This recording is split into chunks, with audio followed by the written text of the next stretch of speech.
Roma doctor विश्वास के cabin में होती। उसकी जांच की रिपोर्ट जब आती तो डॉक्टर विश्वास रोमा से जो बात कहते, रोमा विचलित हो जाती। दरअसल डॉक्टर विश्वास रोमा से कहते कि तुम कभी मां नहीं बन सकती। जब ये रोमा बात सुनती तो उसके होश ही उड़ जाते और वो रोने लगती। तभी जो डॉक्टर विश्वास है वो उससे कुछ ऐसा कहते जिसकी कल्पना ना ही आप कर सकते और ना ही हम कर सकते। तो आखिरकार आज की कहानी में क्या होता है, इसको जानने के लिए हमारे साथ वीडियो में अंत तक बने रहिएगा। नमस्कार, मैं सावित्री यादव आप सभी का YouTube मंच पे स्वागत करती हूँ। उम्मीद है कि हमारी YouTube फैमिली सारी अच्छी होगी, अपना ख्याल रख रही होगी। आज इस सच्ची कहानी को लेकर मैं आप लोगों के बीच हाजिर हूँ। रोचक तो है पर इसके साथ साथ एक बहुत बड़ी सीख देके जाने वाली, क्योंकि हर एक घटना के पीछे कोई ना कोई ऐसा राज छिपा होता है जो कि समाज को जानने की जरूरत है। तो आज की कहानी की शुरुआत करूं उससे पहले जितने भी हमारे दोस्त मित्र हैं, जितने भी हमारे साथी हैं जो हमारा सपोर्ट करते हैं, उनसे रोज की तरह यही गुजारिश है कि अभी तक आप लोगों ने चैनल को सब्सक्राइब नहीं किया है तो चैनल को सब्सक्राइब कर लीजिए, कहानी को ज्यादा से ज्यादा शेयर करिएगा। और आप लोगों का वक्त ही कितना लगता है लाइक करने में, अगर जो आपका एक लाइक मिल जाए तो हमारा हौसला बढ़ता रहेगा और हमारी यही कोशिश रहेगी कि हम हर रोज आप लोगों तक छोटी बड़ी जानकारी पहुंचाती रहूं। तो चलिए ज्यादा बात ना करते हुए आज की कहानी की शुरुआत करते हैं। मैं बात कर रही हूँ महाराष्ट्र प्रदेश का एक जाना माना इलाका, जाना माना शहर मुंबई।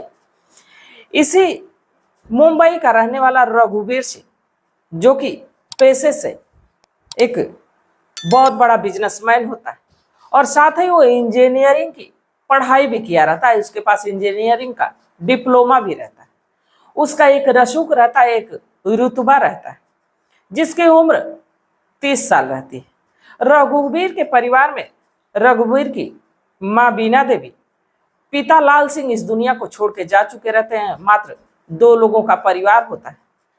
रघुवीर सिंह अपनी हर कोशिश करता अपनी माँ को खुश रखने के लिए, पर रघुवीर सिंह की जो माँ थी बीना देवी, वो बार बार रघुवीर सिंह पे दबाव बनाती कि तुम शादी कर लो, क्योंकि घर में मुझे अकेलापन लगता है, सूना लगता है। अगर जो घर में बहू आ जाएगी तो मुझे थोड़ा अच्छा लगेगा। रघुवीर सिंह भी सोचता है कि हमारे पास किसी चीज की कमी तो है नहीं, रुपए पैसे गाड़ी बंगला सब कुछ है, अब शादी कर ही लेनी चाहिए।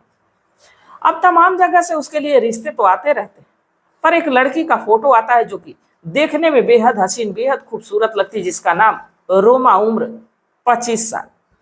अब रघुवीर सिंह रोमा को अपने लिए पसंद करता है, साथ ही उसकी माँ भी इजाजत देती है कि ये लड़की अच्छी है। अब दोनों परिवार की बैठ के बात होती है और इसका एक ही रिजल्ट निकलता है कि रोमा की शादी रघुवीर सिंह से कर दी जाए। एक डेट मुकर्रर होती है और रोमा और रघुवीर सिंह की शादी हो जाती है। रोमा जब दुल्हन बन के रघुवीर सिंह के घर आती है, सारे ऐशो आराम सब कुछ जब मिलता है तो अपनी खुशियों की उड़ान भरती है, समय कटने लगता है। बाकी जैसे ही वक्त गुजरने लगता है, इधर तो रोमा को अपने पति के साथ सारी सुख सुविधा मिल रही थी, उसे तो कुछ ध्यान ही नहीं रहता है। पर रोमा की जो सास होती है बीना देवी, वो अब रोमा को ताने कसी शुरू कर देती है, क्योंकि अक्सर आप लोग देखेंगे घर में बहुओं के साथ एक अजीब सा व्यवहार होने लगता है और अक्सर बच्चे को लेके होने लगता है। बच्चे तो कुदरत का एक ऐसा करिश्मा है कि कभी किसी को देर से होता है, किसी को जल्दी हो जाता है, और किसी किसी के किस्मत में अगर जो ना ही है तो नहीं होता है। तो इस पे इतना ताना कसी करने की क्या जरूरत है। बाकी यहाँ बीना देवी की ताना कसी अब रोमा के खिलाफ होने लगते हैं। बार बार यही बात कहती कि हम लोगों ने तुम्हें ब्याह के इसलिए नहीं लाया कि तुम बस खाओ और सो। अरे अभी तक तो तुम्हारे एक भी बच्चे नहीं हुए। हम लोगों ने तो सोचा था कि जैसे ही बहू आएगी कुछ दिनों के बाद हम नाती पोतों का मुंह देख लेंगे। बाकी यहाँ है कि ये तो तुम कर नहीं सकती, सिवाय खाने सोने के अलावा तुम्हारे पास और कोई काम ही नहीं। अब इस बात को रोमा सुनती तो रोमा को थोड़ी तकलीफ होती, बाकी इस तकलीफ को झेल लेती, क्योंकि सच बात तो यही थी कि उसको अभी तक जब से शादी करके आई कभी प्रेग्नेंट हुई ही नहीं। वो रघुवीर सिंह से कहती है, रघुवीर सिंह तमाम डॉक्टरों के पास ले जाता, जांच कराता, बाकी कोई रिस्पॉन्स नहीं आ रहा था। तभी रघुवीर सिंह का एक दोस्त उसे सजेस्ट करता है कि इसी मुंबई में ही एक डॉक्टर विश्वास है जो कि महिलाओं की इस समस्या को देखता है, और बड़े कई लोगों को हमने ऐसे भेजा, कई लोगों को घर बसते हुए देखा, गोधरी हो गई। तो तुम भी डॉक्टर विश्वास के पास जाओ, अपनी पत्नी का अपना इलाज करा लो। अब एक दिन रघुवीर सिंह अपनी पत्नी रोमा से कहता है कि डॉक्टर से हमने अपॉइंटमेंट ले ली है, तुम तैयार हो जाओ, चलना है। रोमा जल्दी जल्दी तैयार होती, रघुवीर सिंह गाड़ी में बैठाता और इस डॉक्टर विश्वास के हॉस्पिटल पे, क्लिनिक पे पहुंचता है। ढेर सारी भीड़ लगी हुई थी, महिलाओं की भीड़ लगी हुई होती है, क्योंकि आजकल के समय में देखेंगे तो हर तीसरे चौथे घर में ऐसी समस्या आ ही जाती है। अब वहां सैकड़ों महिलाओं की भीड़ लगी हुई।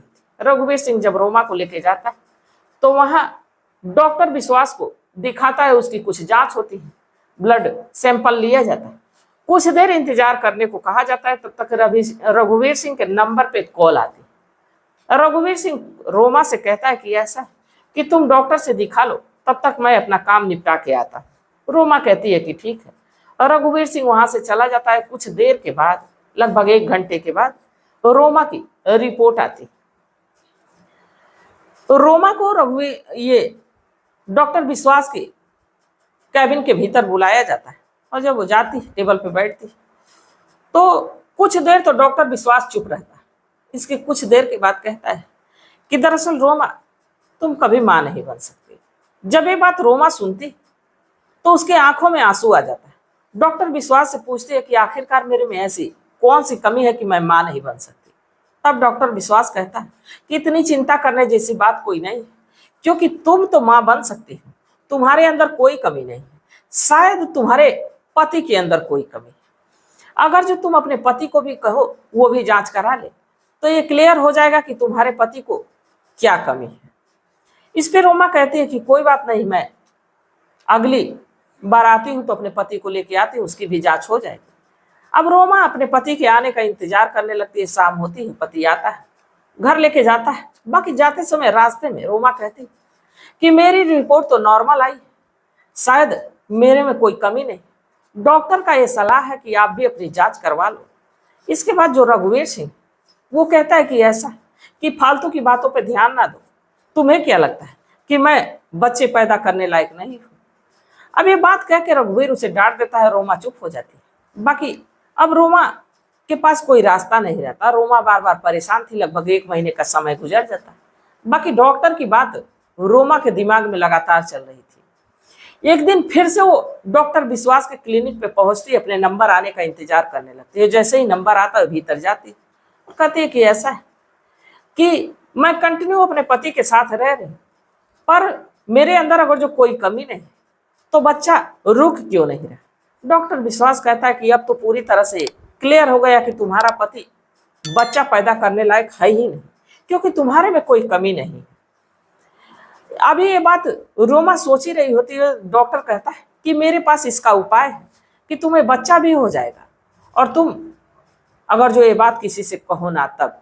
रोमा कहती है कि आप जो भी कहें मैं तैयार हूं, क्योंकि मैं ताने सुन सुन के मेरे कान पक गए हैं। मेरी सास इतना ताना मारती कि मुझे तो बच्चा चाहिए चाहिए।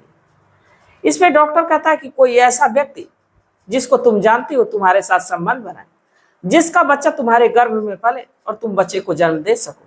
इसमें रोमा चौंक जाती है, कहती है डॉक्टर साहब आप ये क्या कह रहे हैं।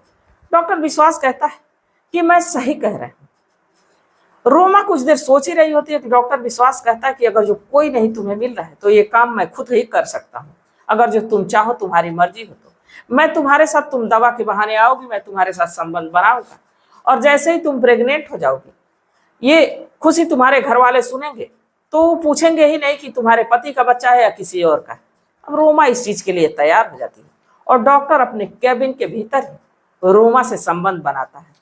अब ये सिलसिला लगातार चलने लगता है, और इधर रोमा अपने पति रघुवीर सिंह से कहती है कि हमारी जो दूसरी रिपोर्ट आई है उसमें मेरे अंदर कुछ कमियां हैं, जो कि दवा से ठीक हो जाएगी, और हर 3-4 दिन पे मुझे दवा के लिए, ट्रीटमेंट के लिए डॉक्टर विश्वास के पास जाना होगा। रघुवीर सिंह भी इसकी अनुमति दे देता है। धीरे धीरे वक्त गुजरने लगता है, और इधर जो डॉक्टर है रोमा के साथ लगातार संबंध बनाते रहता है। अब लगभग 3 महीने का वक्त गुजर जाता है और इस बीच जो रघुवीर सिंह वो अपने ही ऑफिस की अपनी जो उसकी पर्सनल सेक्रेटरी होती है रीमा, उससे नजदीकी उसकी बढ़ जाती है। इधर माँ की बातों को सुन सुन के रघुवीर सिंह का दिमाग खराब हुए जा रहा था। बार बार बीना देवी कहती कि अपनी पत्नी रोमा को छोड़ दो, तुम दूसरी शादी कर लो, दूसरी अच्छी लड़की देख के शादी कर लो ताकि तुम्हारे बाल बच्चे हो जाए, नहीं तो हमारे कुल का यहीं से विनाश हो जाएगा। तमाम तरह की बातें सोच सोच के अब ये जो रघुवीर सिंह ये रीमा के करीब हो जाता है और रीमा के करीब ही नहीं होता है बल्कि इन दोनों में फिजिकल रिलेशन भी बनने लगता है। अब इधर वक्त गुजरने लगता है और बाकी जैसे 3 महीने का वक्त गुजरता है, एक दिन रोमा को उल्टियां शुरू हो जाती है और जब रोमा को उल्टियां शुरू हो जाती है तो रोमा ये समझ जाती है कि अब मैं पेट से हूँ, प्रेग्नेंट हूँ। अब ये बात अपने सास को बताती है बीना देवी को। बीना देवी का खुशी का ठिकाना नहीं रहता, वो समझ जाती है कि हमारी बहू माँ बनने वाली है। तुरंत फोन करती है रघुवीर सिंह को और जैसे ही रघुवीर सिंह जानता है कि रोमा माँ बनने वाली है, उसकी खुशी का ठिकाना नहीं रहता। अपने ऑफिस में तमाम जितने लोग रहते हैं मिठाइयाँ बंटवाता है, इसके बाद ढेर सारे अपनी पत्नी के लिए गिफ्ट लेता है, रोमा के लिए घर आता है और इस खुशी को एंजॉय कर ही रहा होता है कि ये खुशी देर तक टिकती नहीं। एक भूचाल आता है, एक भूकंप आता है और भूकंप जो होता है रीमा के रूप में होता है। रीमा को जैसे ही पता चलता है कि रोमा माँ बनने वाली, रीमा के पैरों तले जमीन निकल जाती है। दरअसल रीमा भी इस रघुवीर सिंह के बच्चे की माँ बनने वाली होती है और बार बार रघुवीर सिंह यही कह रहा था कि कुछ दिनों में मैं रोमा से तलाक ले लूंगा, इसके बाद तुमसे शादी कर लूंगा। बाकी जैसे ही रीमा जानती है कि अब रोमा माँ बनने वाली, अब ये सोच लेती है कि अब रघुवीर सिंह तो उससे शादी करने वाला नहीं। वो पहुंचती और दरवाजा इतना जोर जोर से पीटती। जब रघुवीर सिंह अपना गेट खोलता है तो देखता है कि सामने रीमा है। अब गाली गलौज करने लगती है और कहने लगती है कि मेरे पेट में तुम्हारा बच्चा पल रहा है, इसका बाप कौन होगा, इसको नाम कौन देगा, तमाम तरह की चीजें कहने लगती। जब ये बात रोमा सुनती तो दुखी होके ऊपर चली जाती और वो अपने किए गए कृत्य पे पछताने लगती। पछता इसलिए रही थी कि वो पहले भी पछता रही थी, बाकी पछतावा इसलिए वो अपना शांत कर ले रही थी कि अपने घर को बसाने के लिए, अपने परिवार को बसाने के लिए, अपनी उसका पति उसे छोड़े ना, इसलिए उसने डॉक्टर से संबंध बनाया सिर्फ बच्चे के लिए। बाकी उसे तब अपने आप पे ज्यादा दुख हुआ कि उसका पति बच्चा पैदा करने में सक्षम है, रीमा के पेट में उसी के पति का ही बच्चा पल रहा है। जब ये बात जानती तो दुखी हो जाती है। जब वो ऊपर वाले माले पे चली जाती है, इसके बाद किसी तरह रीमा को रघुवीर सिंह वहां से भेजता तो है, उसको तमाम तरह के लुभावने लालच को देके भेजता है, कहता है बच्चे को अबॉर्ट कर दो। रीमा वहां से चली जाती है। इसके बाद रघुवीर सिंह जब जाता है, रीमा से कहता है कि मुझसे बहुत बड़ी गलती हो गई, मुझे माफ कर दो। इस पे रीमा कहते हैं कि गलती तो आपसे नहीं हुई, गलती शायद मुझसे ही हो गई है, मैंने आप पे विश्वास नहीं किया, भरोसा नहीं किया। इसके बाद रघुवीर सिंह पूछता है कि ऐसा क्यों कह रही, मैं तो तुम्हारे पीठ पीछे बहुत बड़ी गुनाह किया, बहुत बड़ा जो है कि काम किया जो कि गलत है। रोमा कहती है कि नहीं, मैं गलत काम की। दरअसल बच्चे के चक्कर में डॉक्टर विश्वास के साथ मैं 3 महीने तक उससे संबंध बनाती रही, 3 से 4 महीने तक। जब ये बात रघुवीर सिंह जानता है तो बिल्कुल चुप सा हो जाता है, क्योंकि गलती तो वो भी किया था और गलती शायद रोमा से भी हुई थी। इस पे उसके पास कोई ना ही जवाब था और ना ही उसके पास कोई और सवाल था। बाकी रात बीतती है, जैसे सुबह होती है रघुवीर सिंह अपनी पत्नी को गाड़ी में बैठाता और सीधे थाने पहुंचता और उस डॉक्टर विश्वास के खिलाफ FIR दर्ज कराता है। जैसे ही पुलिस को इस डॉक्टर के बारे में पता चलता है, तुरंत उस क्लिनिक पे रेड करते हैं और डॉक्टर विश्वास को अपनी गिरफ्त में लेते हैं। थाने लाके जब पूछताछ करते हैं तो पता चलता है कि डॉक्टर विश्वास सिर्फ रोमा के साथ ही नहीं, ऐसे सैकड़ों हजारों महिलाओं के साथ उसने ऐसा किया है जिनके बच्चे ना होते, जो दर दर की ठोकर खा रहा होता, परेशान हो जाता, उसका ये फायदा उठाता और अक्सर इस जो है कि झांसे में औरतें आ भी जाती, क्योंकि जो दर दर की ठोकर खाता है बच्चे के चक्कर में वो तमाम पत्थर पे माथा फटकता है, जिसपे लगता है कि उसको इसमें भगवान बसते। सारे मन्नतें करता है, सारे गुरुद्वारे देखता है, हर जगह के डॉक्टर वैद्य हकीमों के पास जाता है और ऐसे जो है कि झांसे में फंस भी जाता है। शायद जो रोमा के साथ हुआ वैसे कई महिलाओं के साथ हुआ था। इस डॉक्टर को तमाम तरह की धाराएं लगा के जेल के सलाखों के पीछे डाल दिया जाता है, इसकी डॉक्टरी की डिग्री जो होती है उसको खारिज किया जाता है। तो ये तमाम बातें जब सामने आती, जब ये सोशल मीडिया के जरिए, प्रिंट मीडिया के जरिए लोगों तक पहुंचती है, तो लोग भी इस पे थू थू करने लगते हैं कि ऐसा शर्मनाक, ऐसी शर्मिंदगी वाली बात अगर जो डॉक्टर ही करने लगे, जो एक मरीज को जिंदगी देता, वो ऐसी हैवानियत, ऐसी दरिंदगी अगर जो करने लगे, तो आखिरकार लोग सुरक्षित कहाँ। तो आप लोग इस कहानी पे क्या सोचते हैं? इस कहानी को सुनाने का मेरा उद्देश्य ये नहीं था कि किसी की भावनाओं को ठेस पहुंचाया जाए, किसी को आहत किया जाए, बल्कि बस इसलिए कि लोगों को जागरूक किया जाए, लोगों को सचेत किया जाए। तो इस घटनाक्रम पे जो भी आपकी सलाह होगी, जो भी आपकी राय होगी, कमेंट सेक्शन में जरूर बताइएगा, क्योंकि आपकी सलाह का, आपके मशवरे का हमें बेसब्री से इंतजार रहता है। तो तब तक आप लोग अपना ख्याल रखिए, अपने परिवार का ख्याल रखिए, बाल बच्चों का ख्याल रखिए। मिलते हैं कल एक नई वीडियो के साथ, तब तक के लिए जय हिंद, जय भारत।